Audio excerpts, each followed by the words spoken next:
Thank you for joining me. I'm Alex, and I want to talk to you about AT&T today because someone somewhere said some stuff that stirred the pot a little. And I don't know if he already bought AT&T or if he wants to buy AT&T, which wouldn't make sense because he's saying that the stock should be doubling in 2 years.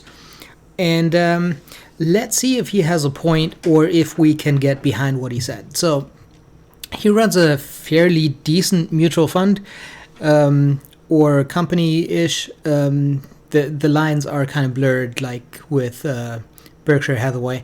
So he has billions of dollars to invest in companies, and he said that if AT&T would make some better decisions and stop branching out into other things, they could be doubling their stock price within 2 years.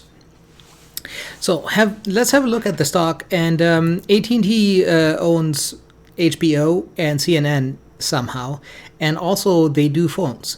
So what I'm talking about is the AT&T Time Warner merger, in particular, since he had a big problem with that whole thing, and I also don't know why it makes sense for AT&T to own Time Warner. But I'm not AT&T, I'm not a manager, I don't get paid that much, so I assume they know what they're doing. So price is $36, which is up 1.5%. They're up 5-ish% on the week, so pretty decently beating the market. PE is around 15, slightly over 15.5.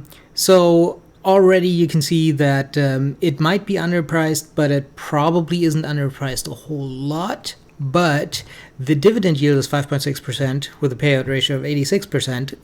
Payout ratio is not great, but 5.6% dividend yield is definitely nothing to shake a stick at. So almost 6% dividend yield with a PE of 15-ish. Not a bad thing, all in all. So, revenue 170 billion, which is up 6%. Earnings 19 billion, which is down 30%. But the thing to note here is that it was, I wouldn't say artificially inflated last year, but last year was definitely an outlier. So the earnings are more in line with 2 years ago than they are with last year. Last year was just exceptionally high.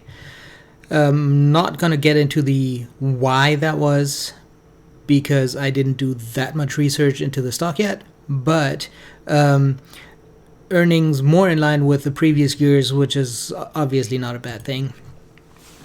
Total assets of 530 billion, which is up 20%. Total liabilities 338 billion, which is up 10%.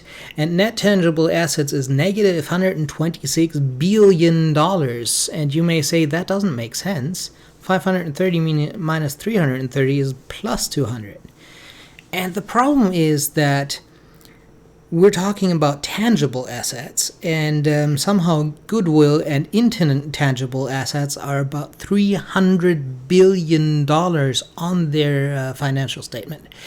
So I know what goodwill is, but I don't know everything that intangible assets really encompass. But generally, net tangible assets of negative $126 billion is definitely not great.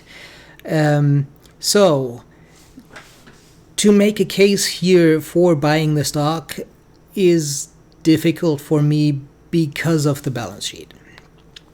However, AT&T has been around a while. Benjamin Graham actually wrote about the stock, in 1949.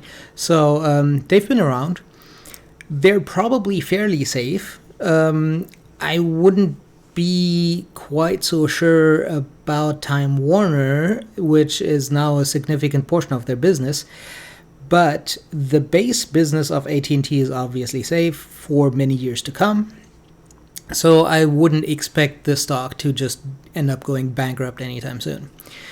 Now, the PE of 15, dividend yield of 5.6%, could they double within 2 years? Yes. Would they double within 2 years? I mean, at that point, you have a PE of 30 and a dividend yield of under 3%, which is not great. Definitely still not terrible, but I don't really see that happening. If you want to buy the stock, buy it on the solid fundamentals, buy it on the safety of the underlying company, but don't expect it to go up 100% in 2 years. With that said, for a growth investor, this is definitely still not the stock for you. Even though Time Warner might have room to grow if they make the right decision there, obviously HBO is doing pretty well for themselves. So wouldn't buy it as growth stock. If you're focused on growth, then this is not the stock for you. If you're a dividend investor, yes. Very safe dividend, constantly increasing. They've been paying dividend for literally decades. So as a dividend stock, especially if you're diversifying, I think it's a very good stock to look into. And as a value investor, I'm not entirely sure about the balance sheet. I really don't like the balance sheet at this point. But PE of 15 with a dividend yield of 5.6%, definitely fairly good metrics for pretty much any stock. So look into it. See if you can stomach the balance sheet as it is right now, or if you see that they're improving their balance sheet in the near future. And if you could deal with it, I think it's a decent stock, and I think that they're going to be around for a long time. And I think at $36, they're pretty good buy. So make of that what you wish. I'm not buying it at this point. It's been suggested to me before, but I think that I'll definitely keep an eye on it, and I might be buying it in the future. If it goes up significantly, I definitely will not buy it. I think the PE around 15 or dividend yield around 5.6% is definitely a good thing. If it goes lower, I might buy it. If it goes higher, I probably won't. That's it for me for today. If you haven't already and you like my videos, make sure to subscribe. I'm coming out with more videos every day before market open. I hope you have a successful day.